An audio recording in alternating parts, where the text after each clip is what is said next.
세상이 내 뜻대로 사라지지 않습니다. 우리 집사님들은 연세가 있으시니까 이 말씀을 이해하실 겁니다. 여러분이 지난날 한번 돌이켜 보십시오.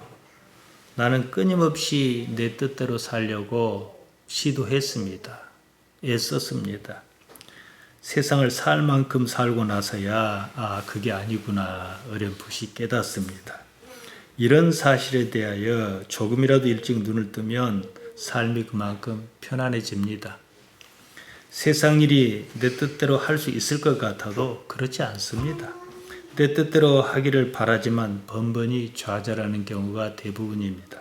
나이를 먹으면서 그 사실을 압니다. 나의 길을 무엇이 막고 있다는 것처럼 그런 느낌이 듭니다. 이런 사실을 느껴야 합니다. 우리는 이런 식으로 삶에 시달리며 삽니다. 삶이라는 것이 그렇구나. 그 사실을 깨달았다 싶을 때면 이제 벌써 죽음이 눈앞에 와 있는 거예요. 그러니까 나이가 많이 드신 분들, 우리 집사님들은 아직 거기에 이르지 않았을 수 있어요. 왜 그러냐 그러면은 정말로 내가 곧 죽겠구나. 자식들 불러서 어떻게 해야겠다. 이런 순간이 오면요. 정말로 내가 왜 이렇게 집착했는고 싶은 게 많아요. 근데 그 생각이 덜 들었다는 것은 살 날이 많이 남았다 이거예요. 한 나이라도 덜 먹어서 조금이라도 일찍 내 뜻대로 할 수 없다는 사실을 깨달으면요. 복이 있어요. 좋습니다. 그만큼 삶의 고통도 덜합니다. 고통은 마음이 일으키는 통증입니다. 마음이 삶에 저항하면서 생기는 감정이 통증을 일으킨 것입니다. 자기가 하고 싶은 대로 하고 싶은데 그렇게 못하니까 고통스러운 거예요. 불쾌합니다. 불만족스럽습니다. 행복하지 않아요. 그것을 고통으로 느끼는 거예요. 고통을 안 느끼면 어떻게 하겠어요? 그렇게 안 하겠지요. 그러니까 이 육신의 삶이 어딘가를 이끌고 가기 위해서 이건 싫다 이런 고통을 주는 거지요. 삶은 무엇이냐 여러분은 잘 압니다. 제가 자주 말씀드려서요. 삶은요 1차적으로 생존의 문제입니다. 어떻게 하면 죽지 않을까 살아남는 거예요. 영생도 사실은 생존의 문제입니다. 조의 삶 이런 식으로 살다가는 문제가 있다. 왜냐? 왜 문제가 있습니까? 아무리 잘 살아도 죽으니까요. 문제 있는 거잖아요. 삶이 끝나는 거니까 문제 있는 거잖아요. 아예 생존의 다른 차원을 모색하자. 이게 영생이에요. 이 세상의 삶은 생존이 지배합니다. 우리는 이런 세상에 삽니다. 먹어야 하고 자야 하고 기본적인 것을 어느 정도 해결했다 싶으면 그때는 뭡니까? 이제 하고 싶은 것이 불쑥불쑥 튀어나와요. 지금 소련이 우크라이나를 막 침략하고 야단치지 않았습니까? 그런 상황에서는요. 생존 말고는 중요한 거 아무것도 없습니다. 살만 하면 이제 다른 것을 찾지요. 그래야 살 것 같습니다. 코로나 때문에 어디를 못 나갔어요. 비행기도 못 탔어요. 이제는 그냥 공항이 북적북적 된답니다. 그래야 살 것 같으니까 그런 거예요. 그건 생존의 문제를 해결했으니까 그런 건데 이것도 생존에 대한 욕구, 여기에 대한 관성 때문에 그렇습니다. 이렇게 생존 그 자체가 목적인 세상에서 삶은 고통을 회피의 대상으로 인식해라 그럽니다. 우리는 얼마나 고통을 회피하는 데 애써 왔는지 지난 삶을 돌이켜보면 알 수 있습니다. 생존이라는 욕구를 감춘 채 우리는 고통을 회피하는 일을 일상의 삶으로 간주하며 평생 살았습니다. 어렸을 때는 그러지 않았습니다. 그러면서 천국을 놓쳐버렸습니다. 예수님께서는 하나님의 나라가 어린아이와 같은 자의 것이라 이렇게 말씀하셨습니다. 오늘 제가 드리려는 말씀에서는 조금 옆으로 비껴가는 것이긴 합니다만은 중요하니까 말씀드리겠습니다. 삶과 하나님의 나라를 설명하기에 참 좋은 거거든요. 예수님께서 길을 가시는 데는 사람이 많이 모였습니다. 사람들이 예수님께서 만져주시기를 바라고 어린아이를 예수님께 뒤밀었습니다. 이런 상황에서 제자들이 막 꾸짖었다고 그럽니다. 제자가 나쁜 의도로 그러지는 않았을 것입니다. 아마 사람이 너무 많이 모이고 마구 덤비니까 그랬을 수 있습니다. 대통령 앞에 자기는 좋다고 막 가는데 옆에 경호하는 사람들이 막 뭐라 하지 않겠습니까? 거기지요. 근데 여기에 대해서 예수님께서 보이신 반응이 의외였습니다. 마가복음 10장 14절 15절에 보면요. 예수께서 보시고 분이 여겨 이르시되, 아니 이걸 가지고 분이 여기실 이유는 또 뭐가 있냐 이 말이에요. 제자들이 나쁜 의도로 그런 것도 아닐 텐데, 아무튼 분이 여기시면서 말씀하시기를 어린아이들의 내게 오는 것을 용납하고 금하지 말라. 하나님의 나라가 이런 자의 것이니라. 내가 진실로 너희에게 이르노니 누구든지 하나님의 나라를 어린아이와 같이 받들지 않는 자는 결탄코 들어가지 못하리라 그러셨다는 거예요. 자 보십시다. 그러면 언제 어린아이들이 하나님의 나라를 받들었습니까? 우리가 그러니까 여기에서 문맥과 그 맥락을 잘 이해를 해야 해요. 예수님께 분이 여기셨다.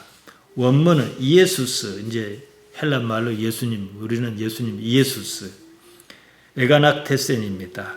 아가낙테오, 노하다, 분개하다, 분노하다 이런 뜻입니다. 그러니까 격분해서 크게 화를 냈다 이 말이거든요.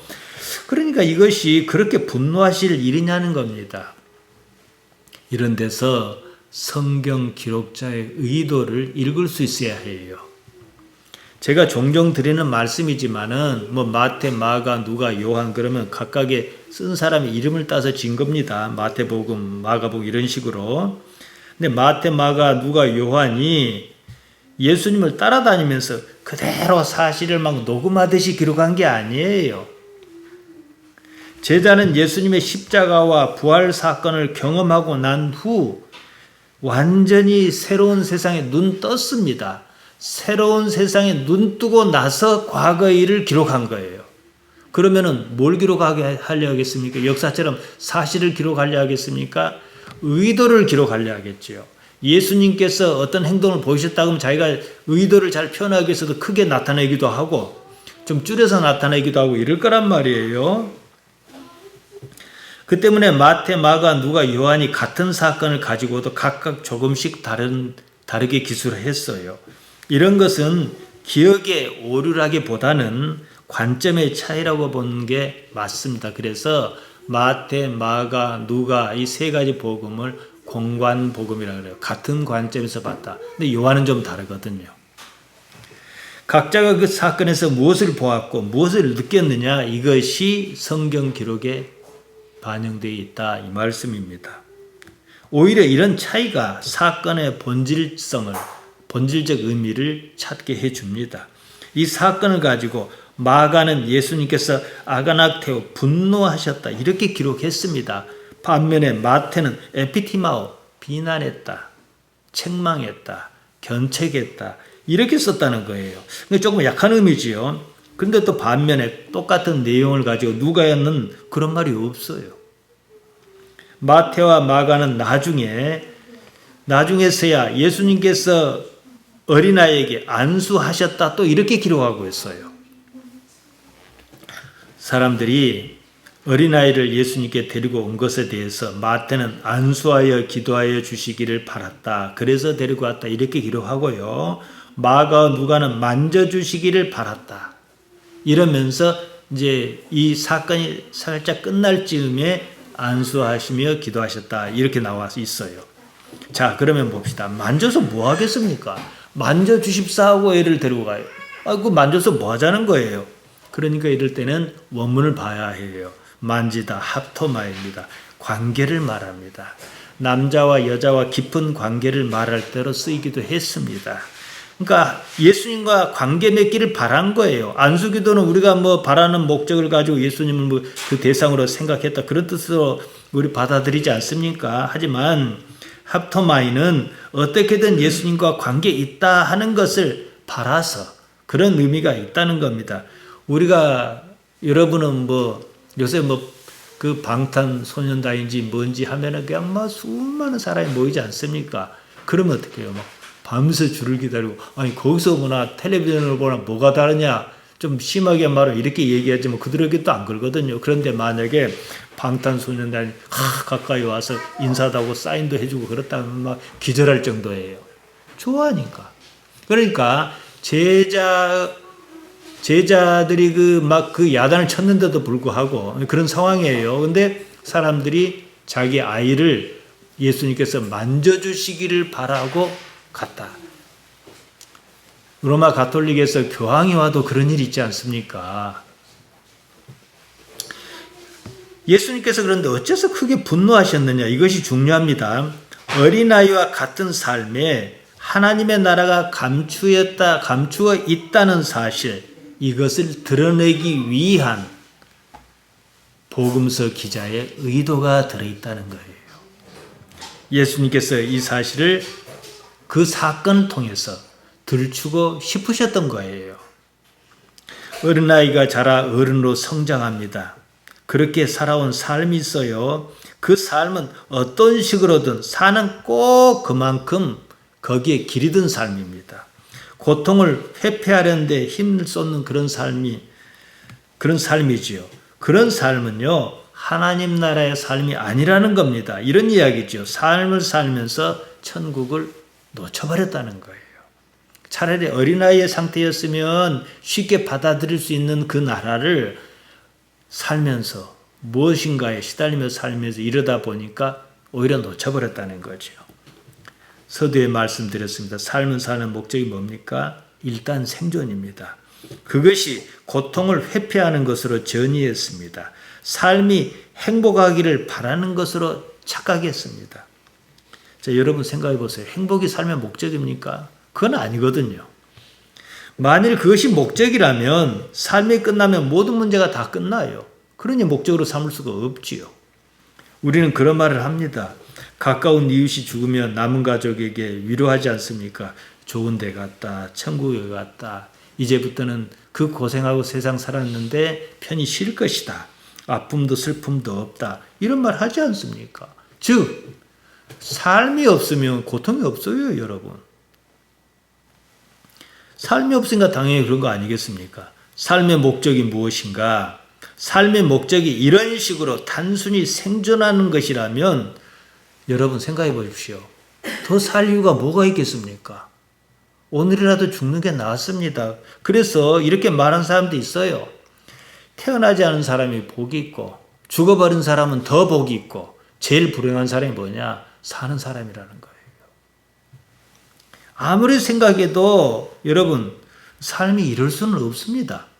이렇게 살다 말자고 그래서 사는 것이 아니지 않습니까? 그러면 삶이 뭔지, 왜 이런 삶을 살아야 하는지 생각해야 하지 않겠습니까? 이런 생각이 가능하다는 점에서 인간은 동물의 영역을 벗어납니다. 자연의 관점에서 인간이 차지하는 위치는 따로 없습니다. 장기는 돼지와 같고 무자비하기는 악어와 다를 것이 없습니다. 푸틴 같은 사람이 그 사람입니까? 그러지 않습니까? 남이 죽든 말든 자신의 야욕을 채우기 위해서 전쟁을 일으키는 독재자를 사람이라 할 수가 없습니다. 무자비한 것은 인간성을 상실했다 이 뜻입니다. 인간성을 상실했으니까 동물이지요. 스스로 인간 얘기를 포기한 겁니다. 어느 종교든요. 불쌍히 여겨야 할 사람을 불쌍히 여기는 측은지심을 인간성의 바탕이다 이리 생각합니다. 불교가 뭡니까? 자비. 우리 신앙도 마찬가지예요. 그러지 않습니까? 사마리아 사람의 강도 만난 자, 사마리아 사람의 비유가 무엇입니까?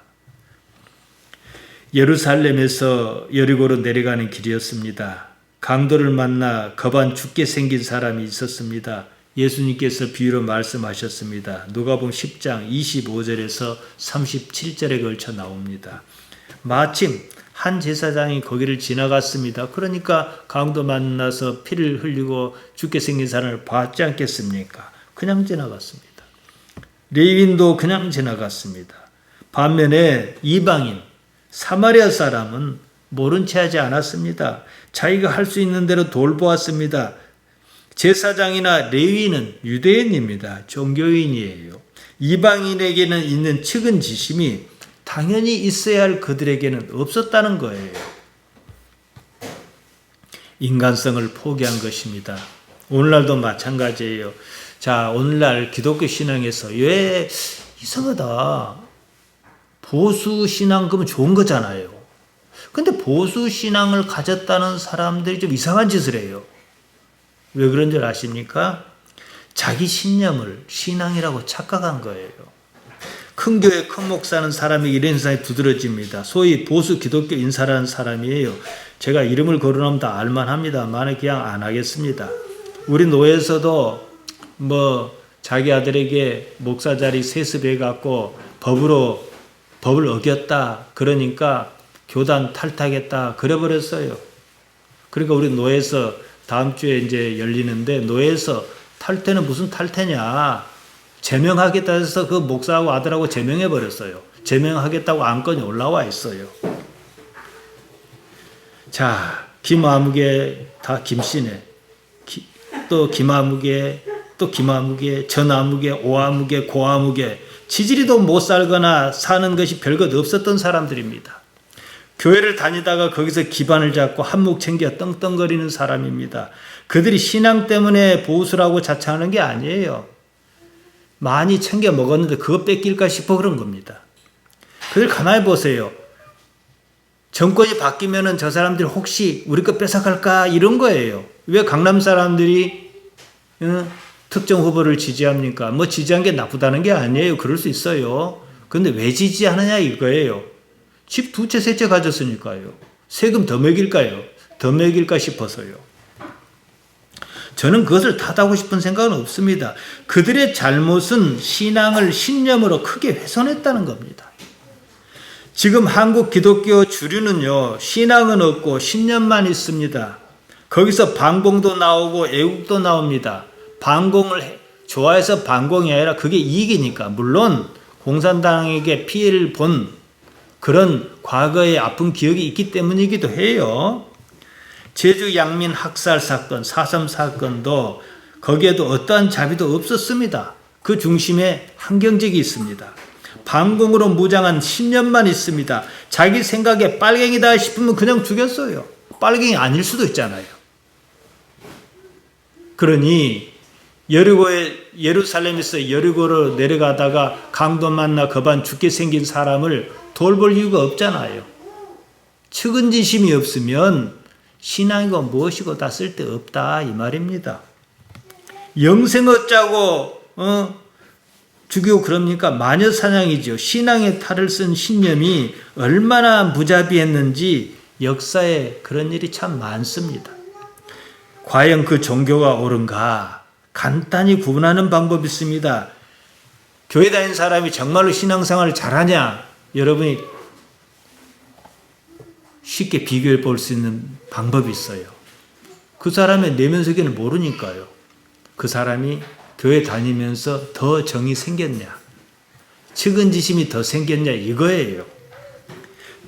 다른 사람의 불행을 불쌍히 여기는 그런 마음이 있느냐 없느냐 이것만 보면 바로 답이 나옵니다. 그런 것이 없다면 종교가 아니죠. 종교를 핑계로 자기 이익을 도모하려는 신념에 불과합니다. 교회에서 신앙이 신념으로 돌연변이했습니다. 암이에요. 암. 회개하지 않았고 거듭나지 못해서 그런 것입니다. 저는요, 여러분도 그런 경험이 있어요. 어떻게 교회 다니면서 오기스럽고 인정머리 없는 경우가 참 많아요. 우리 교회 문제도 이래서 사단 난 거 아닙니까? 그렇게 한 사람이나 그걸 산 사람이나 다 그러지 않습니까? 교회만 다녔지 무자비하기는 여전하고 아무것도 바뀌지 않았습니다. 성경을 자기들 편한 대로 봅니다. 사무엘상에 보면요, 선지자 사무엘이 사울 왕에게 하나님의 뜻을 전하는 대목이 나옵니다. 사무엘상 15장 3절입니다. 지금 가서 아말렉을 쳐서 그들의 모든 소유를 남기지 말고 진멸하되 남녀와 소아와 젖먹는 아이와 우양과 약대와 나귀를 죽이라 하셨나이다. 상당히 잔인하지요. 진멸하라 했습니다. 이제 아말렉을 그렇게 한 것은 애굽에서 히브리 백성이 나올 때 아말렉이 거절했어요. 방해했단 말입니다. 이런 사건이 있어서 그런 건데 진멸하다 하람입니다. 박멸하는 걸 말합니다. 우리는 군사 독재 정권에서 이런 말 많이 들었습니다. 발본색원한다. 이거예요. 뿌리까지 찾아 완전히 없앤다. 하람입니다. 사실 하람은요, 뭐 아말렉에 뭐 어른도 죽이고 애기도 죽이고 뭐 다 죽여라. 소도 죽이고 다 죽여라.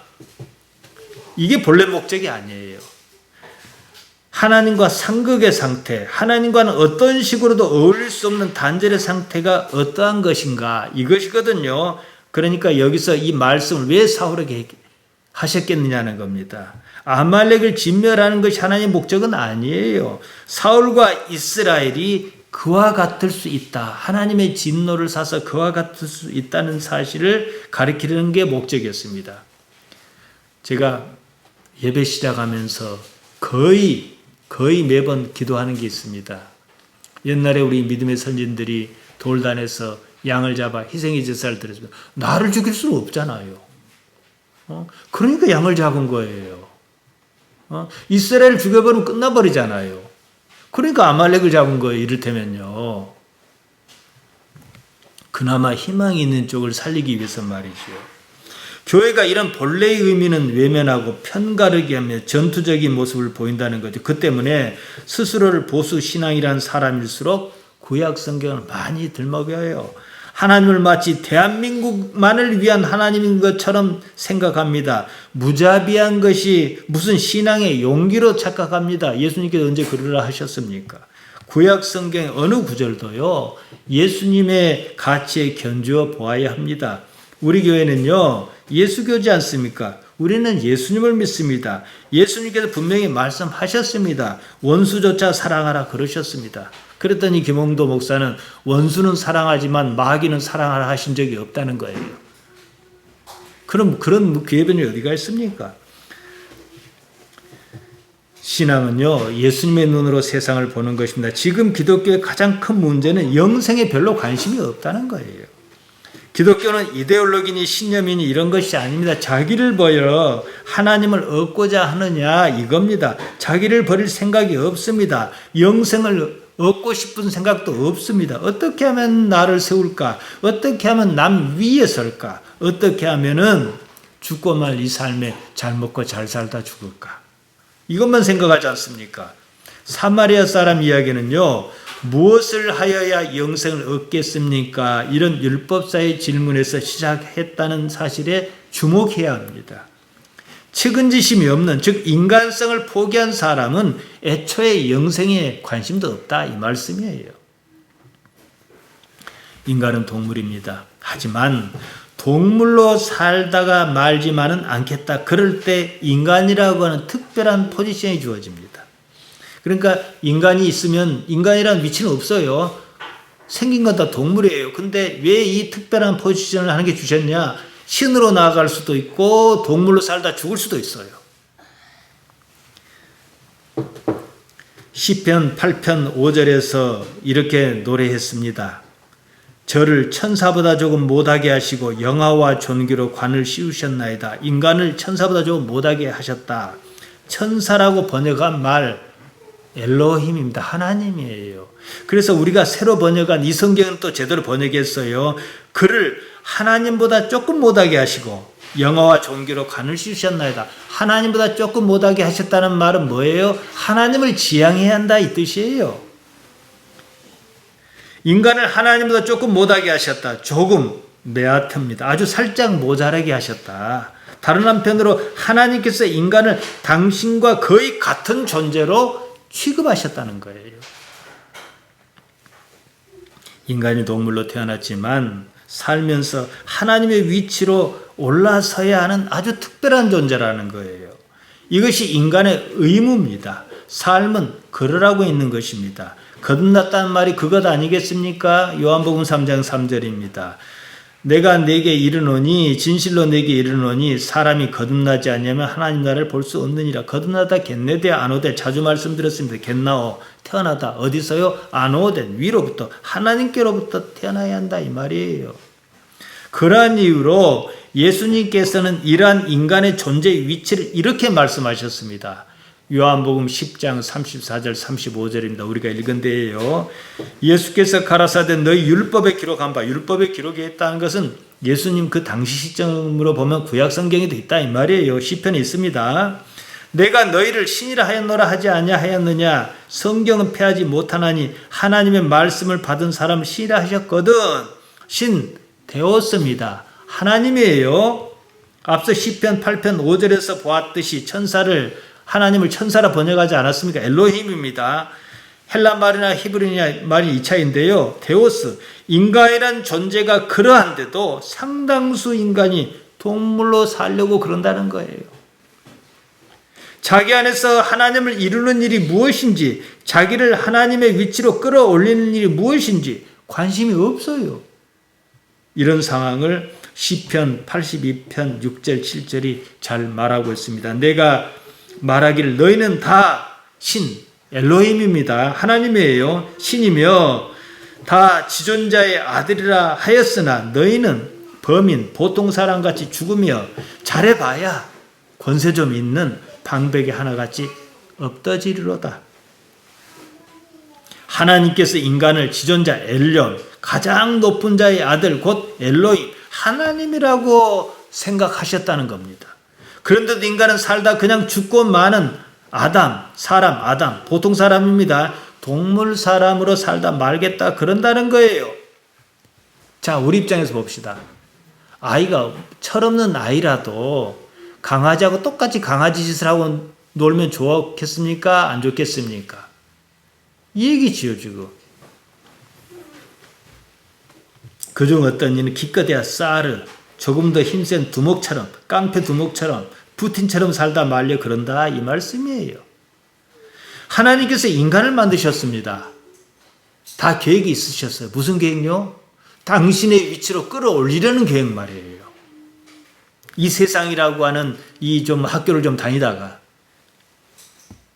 그런데 인간은 그것을 거부한다는 겁니다. 그저 동물처럼 살다 말겠다 그럽니다. 창조주 입장에서 보면 얼마나 속이 상한 일이겠습니까? 어째서 평생 살면서 하나님 앙망해야 하는지 성경은 이것을 말합니다. 때문에 인간은 자기 삶을 통해서 자기 안에서 하나님을 완성하겠다는 꿈을 꾸어야 해요. 지금 이거 가르치고 있습니까, 교회가?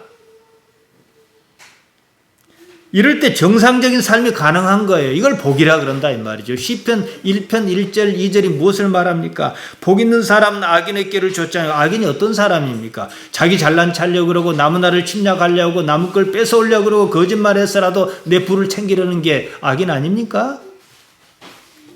복 있는 사람은 악인의 길을 좇지 아니하며 죄인의 길에 서지 아니하며 오만한 자리에 앉지 아니하고 오직 여호와의 율법 즐거워하여 그 율법을 주하라 묵상하는 자다. 한마디로 딱 하면 뭐예요? 하나님을 좋아하는 사람이다 이 말이에요. 하나님을 바라는 사람이다 이 말이에요. 복 있다 에시에르. 누구나 좋아하는 복 행복입니다. 하나님을 빼놓고 복은 없어요. 스스로 행복하려고 애쓸 이유도 없다 이 말씀입니다.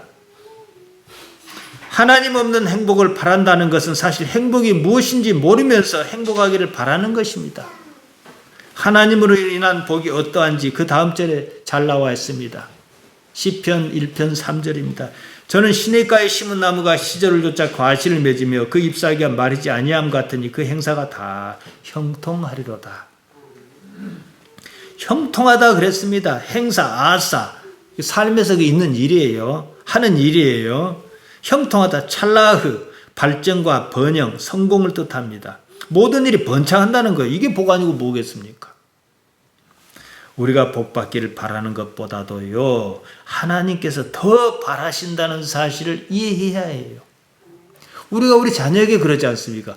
내가 잘 사는 것보다 내 새끼가 더 잘 살기를 바라고, 나보다 내 새끼가 더 좋은 집에 살기를 바라고, 나는 차가 없어도 내 새끼가 좋은 차 타고 다니기를 바라지 않습니까? 여러분이 하나님께 무엇으로 나아갈 수 있을 것 같습니까? 하나님께 나아가는 근거가 뭐일 것 같습니까? 무엇을 얼마나 잘해야 합니까? 교회를 몇 개 개척하고 기도를 많이 하고 얼마나 열심히 교회 다녔고 이래서 하나님께 나아갑니까? 아니에요, 여러분. 그런 것은요, 하나님을 좋아하면 자연스럽게 이루어지는 일입니다. 하나님 좋아하는 사람은 어떻게 교회 안 나오겠습니까? 그러지 않겠습니까? 내가 하나님께 나아가는 근거가 뭐냐? 내가 하나님의 자녀라는 단지 그 사실 하나밖에 없습니다. 내가 하나님의 자녀이기 때문에 하나님께 나아가는 거예요. 무엇을 얼마나 잘해서가 아닙니다. 내 새끼가 못하면 내 새끼 아니고 잘하면 내 새끼입니까? 되게 이 점에 대해서 착각합니다. 여기에 대해서 선지자 미가가 이렇게 말했습니다. 미가서 6장 6절에서 7절입니다. 내가 무엇을 가지고 여호와 앞에 나아가며 높으신 하나님께 경배할까? 내가 무엇을 가지고 나아가도 하나님께는 합당치 않다. 이 말이거든요. 내가 번제물 1년 된 송아지를 가지고 그 앞에 나아갈까? 그래봤자 무슨 의미가 있을까? 여호와께 천천의 수양이나 만만의 강수 같은 기름을 기뻐하실까? 그 좋은 걸 갖고 나간들 하나님께 뭘 만족시킬 수가 있느냐 이 말이에요. 내 허물을 위하여 내 맏아들을 설령 내가 내 맏아들을 바치고 그 옛날에는 그런 안 좋은 풍습이 있었어요. 내 영혼을 죄를 위하여 내 몸에 열매를 드릴까? 그것이 하나님께 무슨 만족을 주겠냐는 거예요. 내가 하나님의 자녀라는 사실을 분명하게 인식하는 것보다 더 큰 재물은 없습니다. 허물, 히브리 말로 페시아입니다. 반역, 폭동, 잘못을 말합니다. 하나님을 거역하는 것이요. 반면에 죄는 하타합니다. 벗어나다 빗나가다. 하타에서 온 말입니다. 하나님을 알지 못함으로 인하여 삶의 상황이 꼬여버린 그런 상태를 말합니다. 신약 성경 헬라 말에서도 같은 말이 있습니다. 하마르티아가 그겁니다. 그 무엇도 하나님께는 합당치 않다. 이 말입니다. 무엇을 가지고 하나님께 나아가겠습니까? 나 자신. 내가 하나님의 자녀란 사실 하나로 나아가라. 이 말이에요. 예수님께서 제자에게 하나님을 가리켜 이같이 말씀하셨습니다. 너희 아버지. 이 말씀이 복음서에 무척 많이 나옵니다. 왜 한사코 그렇게 말씀하셨을까? 마태복음 6장 8절 한 곳을 보겠습니다. 그러므로 저희 이방인이지요. 저희를 본받지 말라. 구하기 전에 너희에게 있어야 할 것을 하나님 너희 아버지께서 아시느니라 그러셨습니다. 그래서 저는 안 구합니다. 소원을 아를 때는 있어요. 아신다 그러셨잖아요. 내 속이 어쩐지 아신다 그러셨잖아요. 너희 아버지 파테르 휘몬입니다. 이 말은 우리가 하나님과 어떤 관계냐는 의미로 쓰입니다. 한결같이 아버지와 그 자녀 이런 의미로 쓰셨습니다. 앞서 어린아이 사건을 말씀드렸습니다. 하나님과 어떤 관계냐? 하나님과 관계를 가지고 싶어 하느냐? 이거거든요. 하나님을 아버지로 안다면 하나님을 좋아할 것입니다. 그뿐만이 아니라 하나님을 닮으려고 할 것입니다. 좋은 아버지가 있어요. 자식이 그 아버지를 왜 안 닮겠습니까? 목사는 저는 이런 말할 자격은 없습니다. 목사는 여러모로 좋은 사람이어야 해요. 그래야 하나님은 눈에 안 보니까 목사를 닮아가잖아요. 기도하는 것도 가만히 보면 그 교회 목사 닮아가요. 선지자 미가가 한 말도 그것입니다.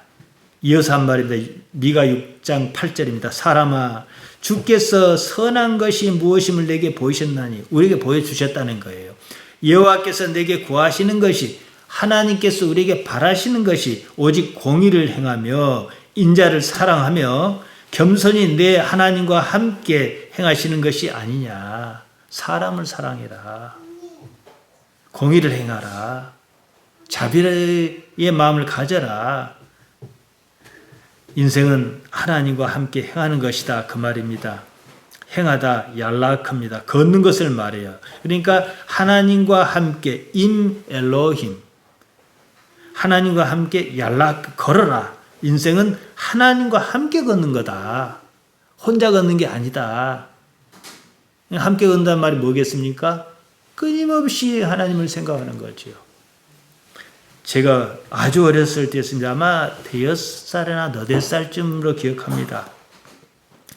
제가 고향이 돌산 목대예요. 항대예요. 저는 거기서 살지 않았지만은 제 아버지가 거기거든요.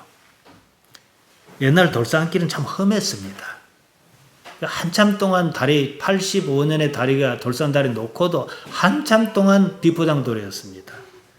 90년대 92년 이때도 이 군내리 지나간 비포장도로였습니다. 제가 너댓 살 때 도실 삼거리에서 모장리 고개를 지나 항대로 걸어갈 일이 있었어요. 어머니 아버지하고. 근데 아버지 손을 잡고 모장리 고개를 이렇게 넘을 때, 지금은 깎아버려서 평탄해졌습니다만 그때는 좀 깊었어요. 뻐꾸기 소리가 뻐꺽 하고 들리더라고요. 근데 그 기억이 그대로 있진 않지만 참으로 저한테는 행복한 기억으로 있습니다. 아버지 손을 잡고, 아버지를 좋아하니까 이게 있단 말이에요. 마찬가지예요. 그러니까 하나님을 아버지로 아는 기억을 내 평생에 가지고 있느냐는 거예요. 쉬우면서도 어렵고, 어렵다고 생각하는데도 쉽습니다. 삶은 그냥 살 것이 아닙니다. 하나님과 손잡고 함께 걷는 걷는 삶이어야 한다는 거지요. 살면서 하나님께서 나를 어디로 이끌어 가시는가 항상 생각해야 합니다. 그리스도인은 눈이 두 가지여야 해요. 요 눈 말고 또 있어야 해요. 땅을 보는 요 눈, 그리고 하늘에서 내려다보는 눈, 하나님의 시야로 내려다보는 눈 말이지요. 그로써 자기 삶에서 하나님을 반드시 발견해야 합니다. 서두에서 말씀드렸습니다. 세상 일이라는 것이 내 뜻대로 그렇게 사라지지 않습니다. 한참을 살다 보면 내가 바라는 길이 나의 가는 길과 다르다는 사실을 발견합니다. 이처럼 다르기 때문에, 다르다는 것을 알기 때문에 우리가 하나님을 찾은 거예요. 하나님을 찾았으면 하나님의 의지에 맞춰 가야 맞습니다. 하나님의 의지를 내 의지로 아는 거예요. 이것이 복이라는 거예요. 내가 원하는 것은 어느 경지냐? 내가 뭘 원한다 그러면 그게 하나님 그냥 뜻이어야 해요. 이 경지에 이르러야 한다는 거지요. 그게 복이라는 겁니다. 시편이 하는 말이 이 말입니다. 우리 신앙에서요, 믿음은 아주 중요한 말입니다. 믿음 때문에 내가 내 생각을 포기할 수도 있다. 이런 생각이 없으면 믿음이 없는 거예요. 믿음은 내 생각을 고집하고 주장하는 게 아닙니다. 믿음은 정의와 영생과 그리고 하나님의 나라와 자비와 똑같은 맥락으로 흐릅니다. 하박국 2장 4절입니다. 의인은, 정의로운 사람은 그 믿음으로 말미암아 살리라. 그러니까 의롭다는 것과 믿음이 같다는 거잖아요. 의인 차디크입니다. 정의로운 사람입니다. 믿음은 에모나입니다. 의인은 그 믿음으로 말미암아 하야 산다 그랬습니다. 정의와 믿음이 같은 것이다 이 말이지요. 로마서 1장 17절도 똑같습니다. 복음에는 하나님의 의가 나타나서 믿음으로 믿음에 이르게 하나니 기록된 바, 이건 아마 하박국 2장 4절을 염두에 둔 것 같습니다. 오직 의인은 믿음으로 말미암아 살리란과 같으니라. 의, 정의 같은 말이에요. 헬라말 디카이오시네입니다. 믿음은 헬라말로 피스티스입니다. 하나님에 대한 신뢰를 말합니다. 정의와 믿음이 결국은 같은 개념이라는 거예요. 예수님께서 마태복음 6장 33절에서 말씀하셨습니다. 너희는 먼저 그의 나라, 하나님의 나라와 하나님의 의, 정의를 구하라. 그리하면 이 모든 것을 너에게 더하시리라. 그러니까 우리가 구할 건 뭡니까? 내가 하나님의 자녀로 사는 거, 있는 거, 하나님의 나라와 하나님께 정의로우신 거, 나는 할 수만 있거든 옳은 걸 구하라는 거예요. 너희는 구하라. 제테이테, 찾으라. 찾다. 무엇을 말입니까? 하나님의 나라와 하나님의 정의를 이 삶에서 말이죠. 결국은 믿음이든 정의든 영생이든 하나님의 나라든 근본적으로 지향하는 바가 같습니다. 이것을 하나로 연결할 수 없으면 문제가 있습니다. 어떤 사람들은 믿음이 있노라 하면서 자비가 없어요. 어떤 사람은 믿습니다 그러면서 포악해요. 어떤 사람은 나는 교회 다닙니다 그러면서도 정의롭지 못해요. 그게 뭔 믿음이냐는 거예요. 하나님께서 그러시겠냐는 겁니다. 그러니까 내가 할 능력이 없으면 못해요. 하나님도 아실 겁니다. 그러나 할 능력이 있으면 할 수만 있거든 믿음 있는 대로 살아야 하고 정의로워야 하고.